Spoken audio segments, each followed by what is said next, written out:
Motherfucker, how? What do you mean excuses? You think I like this shit? You think I want it to be like this? Are you crazy? You think Californians even want it to be like this? Diverse culture, or a dystopian hellscape overflowing with uncontrollable criminals, rampant substance abuse, abominable infrastructure, abysmal city planning, and the most insufferable, fake, egotistical, hypocritical people on planet Earth. Well, to preface this video, I'm sure some of you live in LA, and I'm sure you're all nice people, okay? So especially for you guys, I thought I'd include a quick section, things I like about LA. Number 1, a cheeseburger. Apparently it was invented in LA, as well as the Egg McMuffin. 2, abundant sunbathing opportunities. The weather's He said McMuffin. perfect, and you got beautiful bodies of water like the LA River and the shark-infested, riptide-laden North Pacific Ocean. Or if you really want to get that tan going, Death Valley National Park. Number 3, Hassan's house. I like it because Hassan has Wow Mao locked in the basement editing TikToks, and I appreciate him getting rid of all my competition on his platform. Number 4, California True. City. Now, not many people know about this suburban city in Los Angeles County, but personally, I really like the architecture of every single house they built here. And number 5, all the good comedy, films, music, and art that's come out of Los Angeles over the years. After all, LA is the entertainment capital of America. I mean, the electric guitar was literally invented here. However, the problem with LA being the American entertainment capital is that realistically, it's just the place where art gets turned into commercial products that people like this guy can make billions off. This is perfectly portrayed by some of the low-key... This is such a British take on LA. It's hilarious. I mean, yeah. demonic talk shows based out of LA. James Corden has got to be the most American British person ever, and he possesses one of the most defining LA personality traits. He's too happy. Everyone in LA is too happy, blood. They all think they're main characters or something, shouting down their iPhone 15s with all their shiny white teeth glistening in the sun. I really think that if any of these delusionally happy LA freaks were forced to eat a soggy Tesco meal deal waiting at a freezing wet bus stop, sat next to a passed out cheesehead in the outskirts of Birmingham, they would just revert back into being normal humans. Angelinos have got to be the most clout-minded people on the planet. You can get anything in LA if you got some clout. For example, Big Arnold was the state governor for 8 years. Now, I think the guy was great in Terminator, but what the f does he know about governing a state? This is just a famous old man from Austria with a severely lower than average... That's so crazy. That is that's fucking so true. God damn it.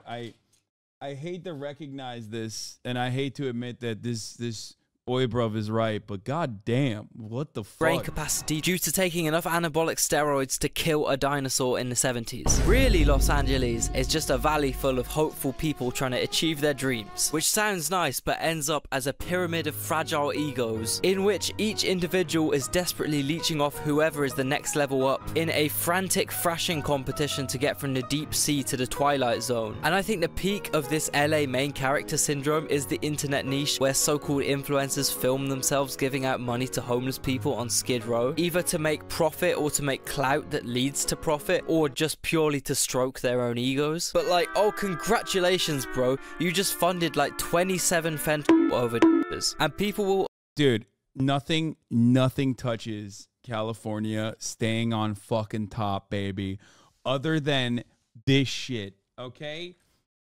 All right, let's continue. Applaud this stuff in the comments, saying like, yo, politicians would never help these people out like you do. And I think the target audience for this type of content is like Republican dads. And I find it so funny when patriotic Americans who love their financial individualism also wonder why their downtown is full of drug addicts, and why the politicians they vote for don't do anything to help this crisis. Bro, this system you are so proud of literally incentivizes doctors to prescribe people thousands of medications they don't need. The selling of medicine in the US is literally a pyramid scheme. Just instead of getting Sigma males to sign up to Hustlers University, we're getting vulnerable Americans addicted to opiates, leading to drug epidemics like what we see in downtown LA, specifically Skid Row. This area is pretty much a no-go zone, even though you can still find hipsters munching away on their avocado toast in these apartment blocks, looking out of their penthouse windows appreciating... It's like weird how on the money this is. Like, for a dude, for an oi bruv, it's like shocking that he knows this. In the gritty urban environment, hipsters have absolutely taken over the hoods of LA. I mean, there are literally coffee roasteries in fucking Compton. Despite this being the situation on the streets, LA is one of the most expensive cities in America. We're talking Switzerland level prices, we're talking Monaco level prices, we're talking Iceland level prices, not the shop, the country. So to demonstrate how expensive LA really is, I opened up Zillow and set my location to Los Angeles. How much do you think this old crusty bungalow is going for? Pause the video right now and make your guess. That old crusty bungalow, at least 1.2.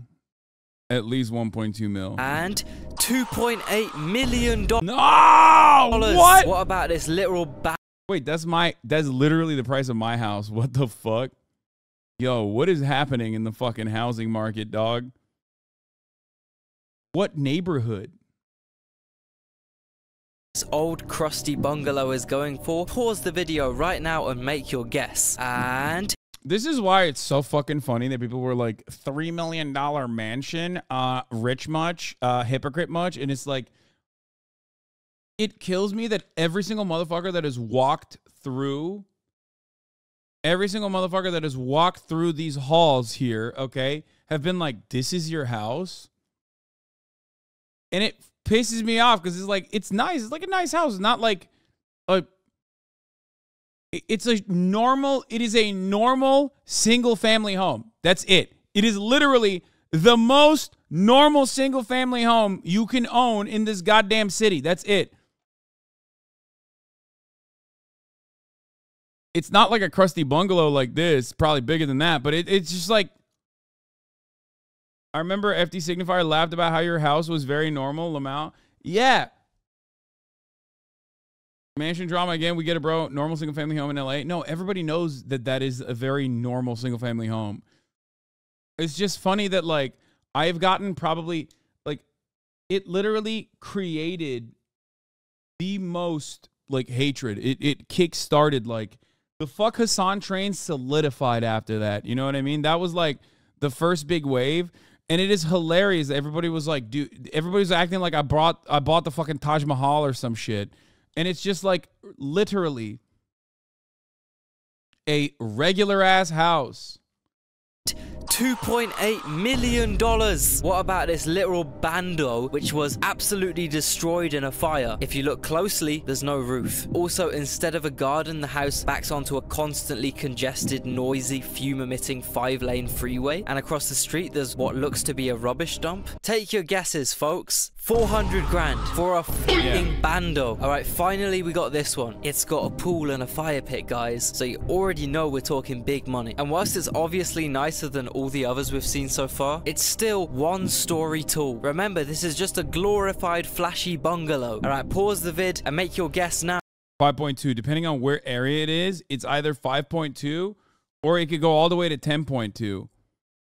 Like, it's minimum 5.2 though. It's way too nice. The backyard is way too nice. So actually, you know what? Fuck, I'm gonna say 8.5. You are wrong. It was none of these options on the screen because this house is currently on sale for $85 million. Maybe after seeing these ludicrous property prices, you get a better idea why so many people live in tents. Out of the American homeless population, 40% are employed and work jobs. They literally just can't afford housing. But to really get your empathy going, you can watch me doing a homeless challenge for 48 hours in LA whilst I get thousands of dollars in ad revenue to fund my cool Venice Beach artsy hippie house where me and my politically correct friends make thought-provoking content. Skid Row is only one of the many neglected and unsanitary parts of Los Angeles. Another example is the LA River. Once a picturesque, crystal clear, gold-rich waterway, now is one of the most polluted flowing bodies of water in the world. Basically, the snowmelt and rainwater from up here just passes through the city, sucking up so much industrial and urban waste that it consistently reaches 100 times more This video has taught me that you're a fake social because your house is normal and actually small. Get your money up and we'll buy you a real mansion. Shaking my head. Yeah. It is nutty. It's also crazy that this 13-minute video is actually from some fucking boy bruv Zoomer unironically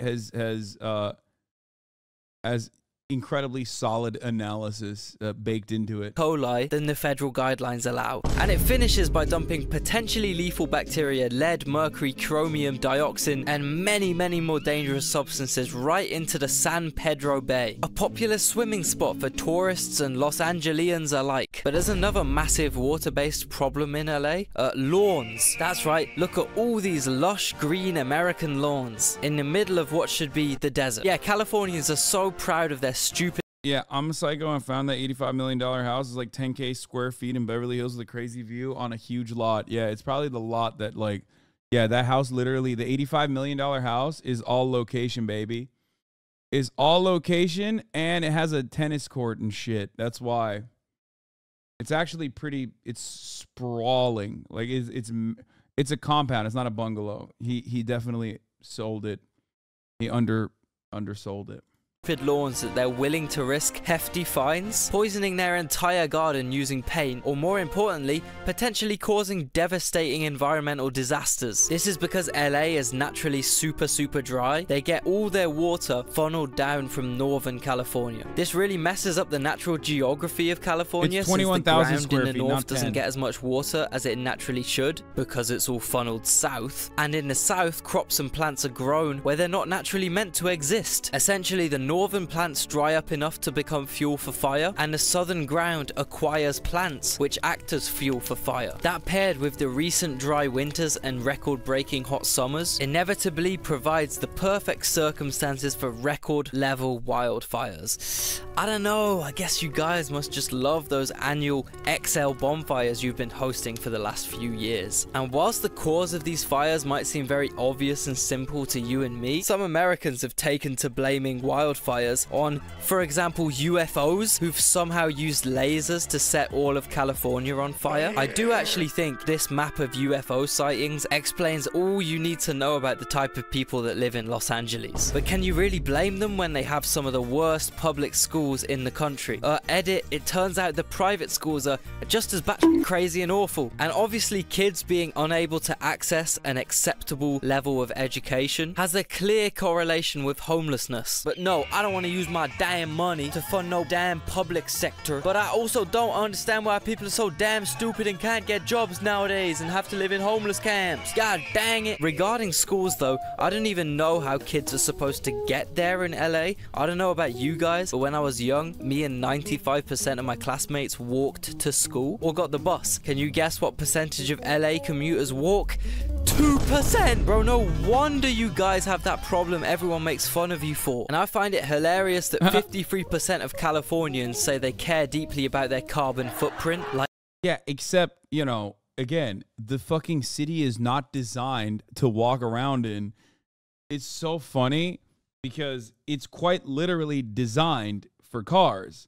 And it used to be a city that was perfectly walkable and had a robust public transit structure.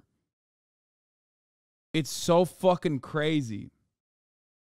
Like, LA isn't even in the top 70 highest populated cities, but has the 5th highest carbon emissions in the world. I've also found that Californians like to brag about their state having the highest vegan population in America, as if that's some kind of beneficial thing for the environment, when the state's avocado and almond farms require 2.1 billion bees to be flown in from around the world annually, 30% of which die. Excuses? Motherfucker, how? What do you mean excuses? You think I like this shit? You think I want it to be like this? Are you crazy? You think Californians even want it to be like this? You know, they don't. Let me tell you, they do not. In the process. Plus, these farms use around 28 billion gallons of water a day, which is literally cannonballing the state into ecological collapse in the form of hellfire. I mean, I've got to give it to them. It really is quite the feat to not even have a population of 4 million and still rank top 5 for carbon emissions. I wonder how this is even You get the government you vote for? Yeah, totally, dude. Yeah. Yeah, we're the most democratic country on the planet. That's why, like, for example, if you were to say, hey, I don't want to vote for a guy who's going to, like, push a genocide in Palestine, your options are guy who's currently pushing for ethnic cleansing in Palestine versus guy who accelerated the conditions so that an ethnic cleansing of Palestinians would occur now rather than 10 years later. And then if he wins again, he will even accelerate it further. It's great. Like, you have the option between who's going to kill fast and who's going to kill even faster.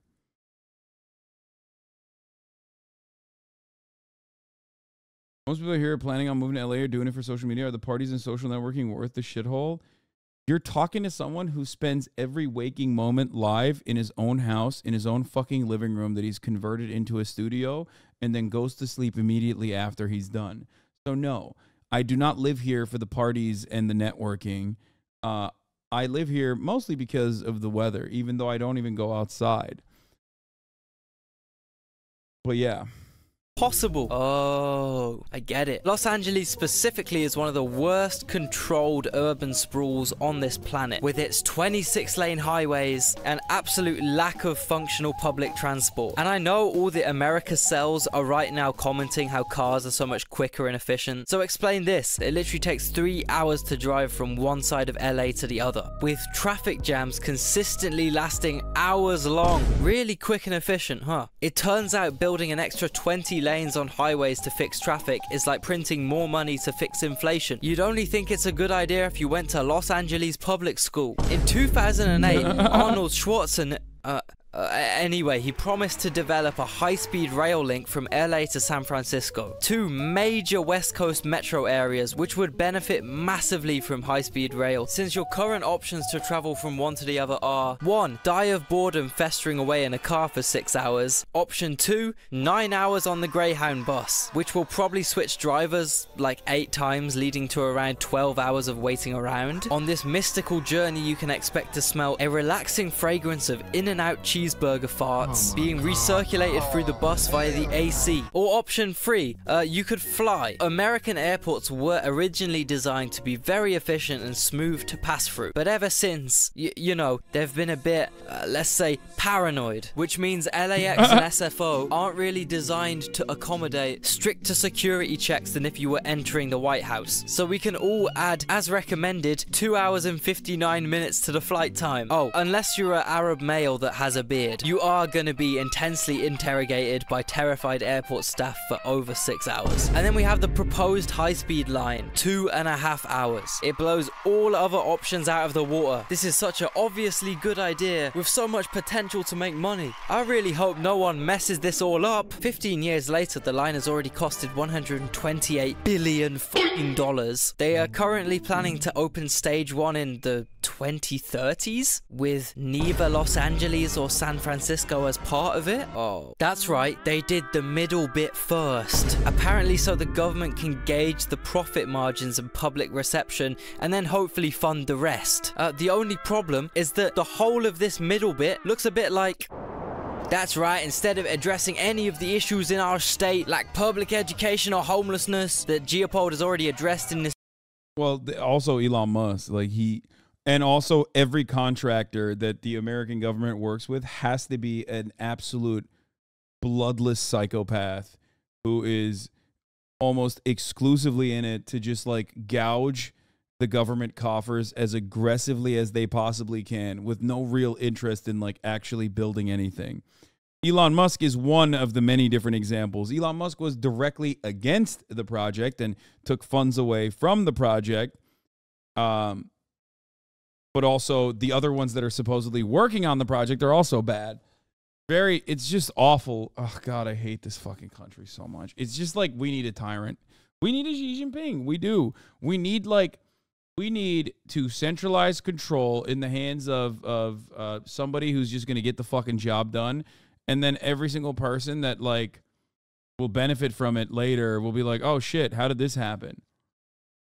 I am a firm believer in being not a benevolent dictator, by the way. I'm a firm believer in just doing shit without telling the public that you're doing that shit until later. They can recognize it, you know, a couple of years down the line when they're like, what happened to all the homeless people? Not a benevolent dictator at all. It's just like, the way I see it, if you're being voted on and you're, you know, running on specific ideas, okay? There is no reason to just like tell anybody else once you got voted on, okay? It's like, this is why I was voted. I was voted to do these things, and people expect these things from me. I'm just going to do it. I'm going to do, no matter what happens, I'm going to do those things. Of course, obviously that goes against living under capitalist rule.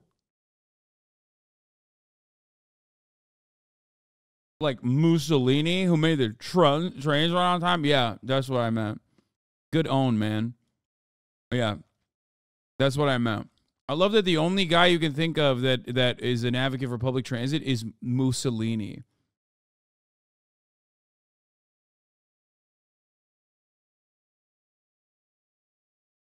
This video, we're spending hundreds of billions of dollars connecting the two booming, well-known, iconic I'm guessing you wanted to get the homeless people a home and not the other thing that it sounded like. Yeah, of course. I mean, like, building public housing, which there have been, like, building public housing, which there has been, like, 15 ballot initiatives, 15 ballot measures that have been democratically voted on so far over the course of at least my life living in Los Angeles.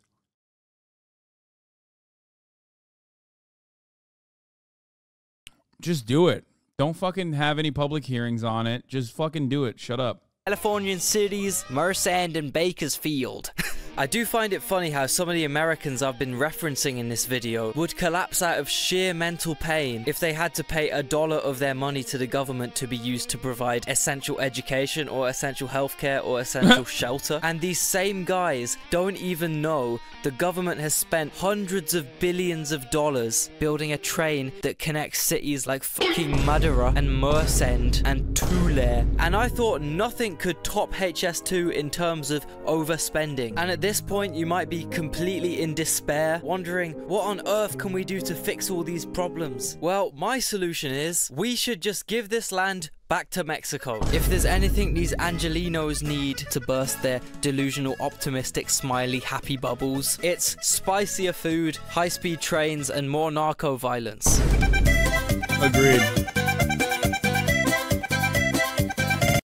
I agree with that. I think that's a fire way to go about it. Anyway,